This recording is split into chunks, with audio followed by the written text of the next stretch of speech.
గారి సబ్సిక్వెంట్గా ఆయన హత్య జరిగింది. సో హత్య అన్నది వాళ్ళ వ్యక్తిగతమైనటువంటి వర్గ విభేదాల వల్ల జరిగిందంటారా, లేకపోతే ఆ రోజు ఉన్నటువంటి ప్రభుత్వం పరోక్షంగా సహాయ సహకారాలు ఉన్నాయనేది కొద్దిమంది ఆరోపణ.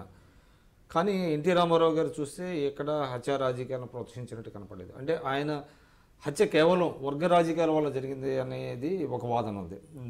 అంటే మీరు ఆయన అనుచరుడిగా, క్లోజ్ ఫాలోవర్గా మీ ఒపీనియన్ ఏంటి? అంటే వ్యక్తిగత కక్షలు లేకపోతే చిన్న చిన్న గ్రూప్ తగాదాలు, స్థానికమైనటువంటి విభేదాలతో ప్రారంభమయ్యి ప్రభుత్వాన్ని ఏ రకంగా ఉపయోగించుకోవాలో ఆ రోజు ఆ రకంగా ఉపయోగించుకున్నారు. ఎందుకంటే ప్రభుత్వము సహాయ సహకారాలు లేనిది ఎంత పెద్ద హత్య జరగదు, జరిగేటటువంటి పరిస్థితి లేదు. వీధి తగాదా కాదు కదా.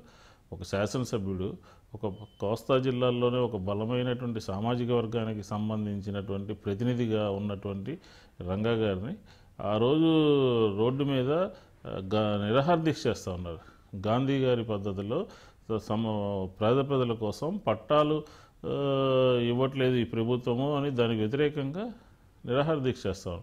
ఇంత పెద్ద ఎత్తున అంత ప్రజల్లో బలమైనటువంటి అభిప్రాయాలు ఆయన మీద ఉన్నటువంటి నాయకత్వాన్ని ఇది చేయాలంటే ప్రభుత్వ సహకారం ఖచ్చితంగా తీసుకుని ఉంటారు.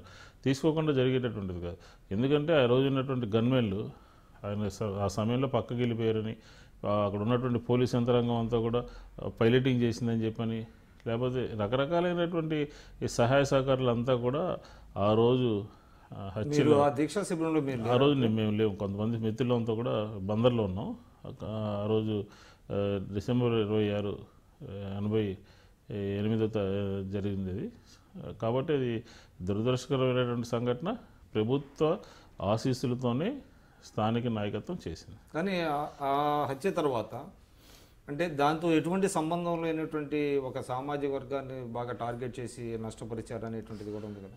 అంటే కొన్ని సందర్భాల్లో జరిగినప్పుడు ఎవరు ఊహించి కానీ ఉద్దేశపూర్వకంగా కానీ జరిగేటటువంటి పరిస్థితి లేవు. ఆ రోజు చూశారు మీరు, BBC దాకా పోయి వార్త, కర్ఫ్యూ 40-50 రోజులు కర్ఫ్యూ ఉండి అసలు ఆంధ్ర రాష్ట్రమే అల్లకల్లోలం అయిపోయింది. ఏ విధంగా దాన్ని మనం ఉద్దేశపూర్వకంగా ప్లాన్డ్గా ఆర్గనైజ్డ్గా చేశారని చెప్పుకోలేము. కాకపోతే ఏంటంటే కొన్ని సంఘటనలు జరగకూడని సంఘటనలు కూడా జరిగినాయి. అవి జరగకూడదు. బట్ కానీ అది ఎవరు ఉద్దేశపూర్వకంగా చేసినటువంటి స్పాంటేనియస్గా ఆవేశంలో ఆయన కార్యకర్తలు కానీ దీన్ని కొంతమంది అవకాశంగా తీసుకుని రోడ్డు మీదకి వచ్చిన వాళ్ళు కానీ ఇవన్నీ కూడా జరిగినాయి. కాకపోతే ప్రభుత్వం సైడ్ నుంచి కొంత చేయాల్సింది చేయలేకపోయింది. ఆ రోజు పూర్తిగా కొలాప్స్ అయిపోయింది ప్రభుత్వం. బయట నుంచి మిలిటరీ వచ్చి కానీ పరిస్థితిని అదుపు చేయలేనటువంటి పరిస్థితి వచ్చింది. అంత పెద్ద నాయకుడు అనమాట. నేను మల్లాది విష్ణు, ఎక్స్ఎమ్మెల్యే, కాంగ్రెస్ పార్టీ. మీరు చూస్తున్నది ఐ డ్రీమ్ న్యూస్.